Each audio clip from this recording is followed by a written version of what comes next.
It's March 18th, 2026, day 19 of Operation Epic Fury, and wow, the US just dropped multiple 5,000-pound deep penetrator munitions. Those are GBU-72 beasts on hardened Iranian missile sites right near the Straits of Hormuz. We're going to be covering that and a lot more today. I'm here in DC doing some traveling, out on the road, doing a little bit with Joby Aerospace. They're a company building electric vertical and takeoff landing aircraft. Incredibly cool, but more on them a little bit later. Just yesterday, CENTCOM confirmed that precision strikes with those GBU-72s took out anti-ship cruise missiles that were threatening ships and targeting commercial shipping. So US CENTCOM is keeping that vital checkpoint open as much as they possibly can for US and Western ships, because Iran has said it's totally open for anyone who's supplied Iran with military equipment or Iran just sees as someone that they might be able to trust, which right now looks like India, China, potentially some flows going to Russia and also Turkey. Even though Iran launched 2 or more ballistic missiles at Turkey, they're like, yeah, here's some oil to make up for those little pesky ballistic missiles. Sorry about that. But this builds on the massive blow that Israel just did yesterday with Ali Larijani. That's Iran's de facto leader and Supreme National Security Council chief, was taken out.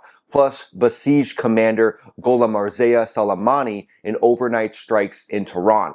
The regime's command structure right now in Iran is completely on the ropes. They're cracking, and this leadership vacuum is widening while American air power is showing that it's focused on the Straits of Hormuz. And if you've heard me talk about it, this is the last domino, in my opinion, for the Islamic Revolutionary Guard Corps and the regime. If they're able to threaten the Straits of Hormuz, threaten shipping, that's their little ace in the hole, where then they feel like they're still in control. But once that domino comes down and they're not able to threaten the Straits of Hormuz anymore, the regime fractures and cracks are going to widen even more. I mean, at this point, does anyone really know who's in charge? Does Iran really know who's in charge?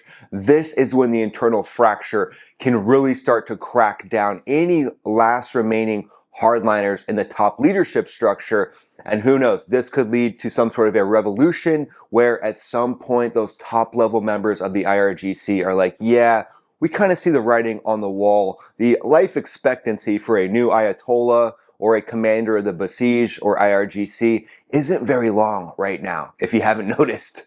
But right now, these GBU-72 strikes, 5,000-pound bombs, likely, and here's something that I'm a little bit excited about, likely being dropped off of F-15E Strike Eagles. This is a weapon that I weaponeered constantly. It's a go-to for the F-15E when it comes to those medium level bunkers and going through and striking through concrete, earth, or whatever else, whatever little things that Iran has decided to put over top of these ballistic missile bunkers. And these missiles are focused on ships. So it's very interesting because we've seen Iran load these anti-ship missiles onto actual boats themselves. But this looks like they're hitting hardened bunkers right in that little chunk of space in the Straits of Hormuz. And this is huge for freedom of navigation and reassuring confidence in the different ships that are going to go through the Straits of Hormuz to get the oil, deliver it. And again, you have to reassure confidence right now at this point.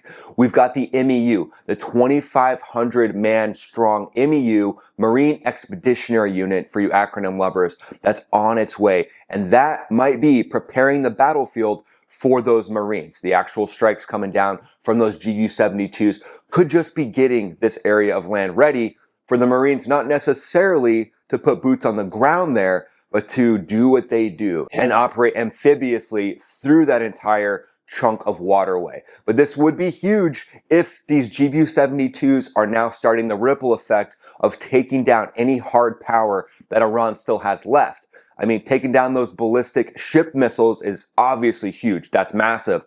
But we still have to think about the drones that could be in the area to threaten ships and those UUVs, those underwater unmanned vehicles.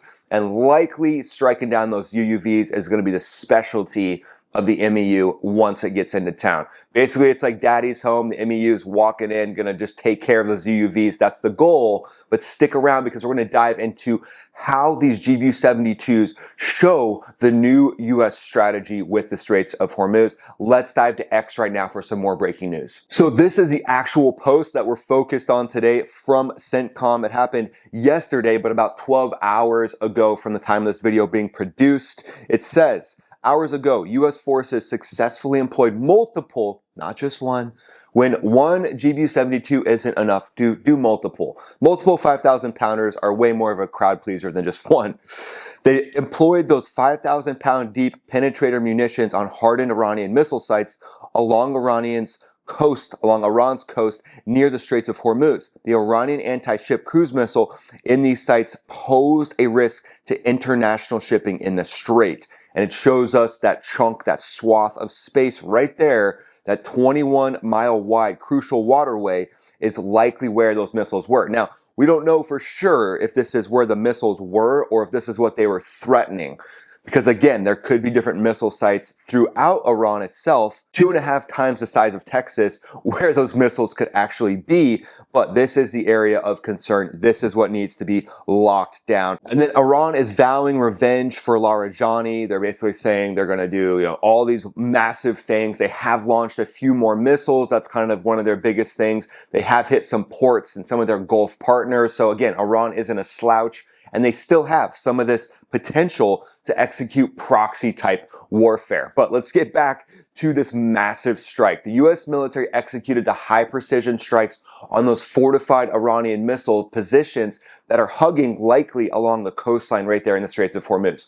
So those penetrator bombs, 5,000 pound class bombs, GBU-72, and they're designed to do exactly what they just did. Smash through hardened bunkers. F-15E Strike Eagles are prime delivery platforms launching from forward bases right now, multiple F-15E squadrons in the area, and they have extremely highly proven capability with this munition exactly. Even though the B-1 can carry this as well, B-2 Spirits could be handling it, also B-52s, but likely just from the precision strikes and how often the F-15Es do this, that's why I think it's probably top of the chart would be F-15Es going in and doing this. If you're doing it during the daytime as well, you might want to have F-15Es just for threat reaction. A lot of the bombers are typically going to operate at night. So again, F-15Es, 2 of them rolling in. The weapon systems operator in the back would be just kind of sitting there, ready to go, just chilling. And then they would see the target come into view. They would see whatever was over top of that bunker come into view. They would lock onto it with their sniper targeting pod and just dial right into the center mass of it. And then whoosh, right through that center mass of that bunker would likely be the strike there. The mission here, though, what's the whole goal? We've been talking about it for a while. Reassure freedom of navigation, neutralize anti-ship missiles that are endangering tankers, and ensure the Strait doesn't get choked. And then a lot more strategy, and we'll get to that in a second in the 4D chess section. But then this slams directly into Iran's attempts to disrupt global oil transit. Again, their last domino. Speaking of Iran, they're still launching missiles and drones, just way less. They've got a couple confirmed hits on cargo vessels, causing fires and damages, plus attacks on US allied sites in UAE, Saudi Arabia, Iraq. Their rhetoric stays very fiery, obviously. And then this video, this is a video of a drone said to be from Iran being shot down by a CRAM at the US Embassy in Baghdad. Just incredible work with this CRAM, seeing this thing being crushed. But again, Iran is trying to just kind of cause pain and chaos and do these one-offs, send these drones in, not only to Iraq, but also Saudi Arabia, UAE as well. And the rhetoric is obviously a little fiery. Imagine that.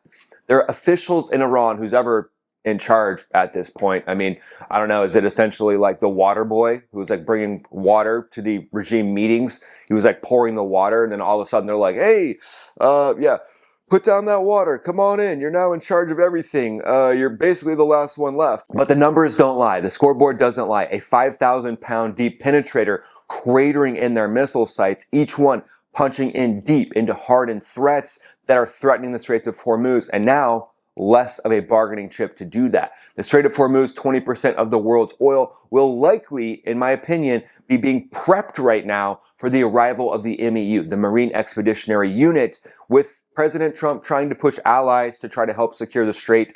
They didn't exactly step in to come help, but at this point, it looks like American resolve is stepping up to make up for that. This screams U.S. superiority in the maritime environment, and then the amphibious Marines coming in, that screams superiority to me in the aerospace environment above the Straits of Hormuz with F-35s that can do vertical takeoffs and landings right there, being right next to it if they want to. Now that these anti-ship missiles are being taken out, what could that being prepped for? Well, now you can get that MEU closer if you take down all the big hard threats that could actually do damage to a ship. And then you just have anti-drone technology. You have counter-drone systems on that actual ship itself with the Marines. Now they can get in close and personal. Who knows? Maybe they'll go in and secure different areas right around the Straits of Hormuz. But the F-15E itself can get up to Mach 2, a combat radius of about 700 miles. This lets it loiter over the battlefield for hours. 23,000 pounds of ordnance across 15 different hard points. On top of the headlines, GBU-72 5,000-pound bunker busters that can punch through those Iranian coastal sites. This jet routinely carries a full, delicious menu of just killer weapons. GBU-31 2,000-pound JDAMs for smart bomb purposes. GPS-guided bombs is the name of the game for the actual jet itself. And then laser-guided bombs like the GBU-12 or the GBU-24. Also AGM-158 standoff missiles, even though you don't need those now. Small diameter bombs to minimize collateral damage. Plus, it's loaded out with AIM-120s, AMRAAMs, AIM-9s for self-defense or going in and striking down any drones that Iran could send up. But APKWS rockets can also be carried on the F-15E, so way more efficient than striking down drones with any type of AMRAAM. Let's move to the 4D chess strategic analysis section. This is pure mastery of 4D chess when it comes to layered dominance that's focused on opening up the Straits of Hormuz. So crushing the leadership while simultaneously opening the Straits of Hormuz more, or at least increasing confidence and pushing everything in that direction. There's still going to be a few things to be done before it'll be fully open, but with the Marines headed that way, this is crushing any of the command structure that thinks the Straits of Hormuz is their last stand and they'll be able to hold it for as long as they want. This is essentially a hard military asymmetric play using some of Iran's tactics against itself while striking down its leadership, opening up the straits, and allowing commercial tankers to hopefully come through here in the next few days or next few weeks without being targeted. I would expect that it's not really going to fully open for another week or more. That MEU needs to get there, those Marines need to get there and help assure freedom of navigation at this point and try to focus on reassuring that confidence in the different oil tankers. Once that happens, I think we'll see more fracture in the IRGC. The IRGC is going to continue these asymmetric jabs, but it looks to me like it's getting smaller and smaller and smaller, and crushing their leadership starts to, in my opinion, increase the risk of fractures in that regime itself. But Hormuz, though, that to me remains the key place for the U.S. strategy. Keep energy flowing, strip Iran's leverage without a ground invasion. Smart, decisive positioning seems to be the goal right now. Well, let's move to a hypothetical scenario. Let's say things surge a little more. Iran has a little more capability than what we thought with their drones and UUVs and potentially some more ballistic missiles. Well, at that point, F-15Es, B-1s, and B-2s would likely roll in with those GBU-72 bunker busters and take out anything in that area. I'm not saying carpet bombing. Carpet bombing is essentially just bombing an entire chunk of earth, kind of like the B-52 does. This would be likely more focused and more targeted, and this would set the stage perfectly for the Marine Expeditionary Unit. So we might see this start to play out as those Marines are coming in hot, baby. They're coming in hot right now, and they're bringing exactly what's needed to finally pry open that Straits of Hormuz and pry it wide open with amphibious assault forces that can seize shoreline positions if they want to, reconnaissance team that can hunt down hidden threats, combat engineers equipped with anti-mining drones to sweep and clear Iranian sea mines from critical shipping lanes, and they can do it fast. And maybe backing them up with the lamprey, that unmanned vehicle that can go underneath the surface and just leech on to different boats. It can do ISR, intelligence, surveillance, and reconnaissance. It can launch drones. It can launch torpedoes. Highly capable. So just the weird technology like that. Kind of like what 50 Cent just posted on his Instagram. He said, Trump got us, bring out the new stuff. So this electronic bird, probably an assassin bird is what this thing is that the US military has at this point. So the version of that that's underneath the sea, taking it to any threats that the IRGC might send out. So there you go, guys. US just hammered Iranian missile threats near Hormuz, heavy penetrator weapons ensuring the Strait stays open. The infrastructure is being struck on the Straits of Hormuz for Iran, and Iran's leadership is reeling, losing, their latest person who is the de facto leader. And now we have no real clue of who's actually in charge. So what do we see from here? Let me know your thoughts in the comments below. Do we see more leadership hits, more of a focus on the Straits of Hormuz? When is the Straits of Hormuz fully open? Let me know what your thoughts are in the comments below. We'd love to hear what you think. Go and follow me on X, follow me on Instagram. I'm posting there pretty much every day. And then click the link in the description, join the Max Ready Room, and I do priority replies to members of the live, and you get access to all the members only videos. So definitely click that link and join the channel. And then go ahead and watch this next video that pops up right here. See you on this next video. This is Ryan, also known as Max Afterburner, signing off.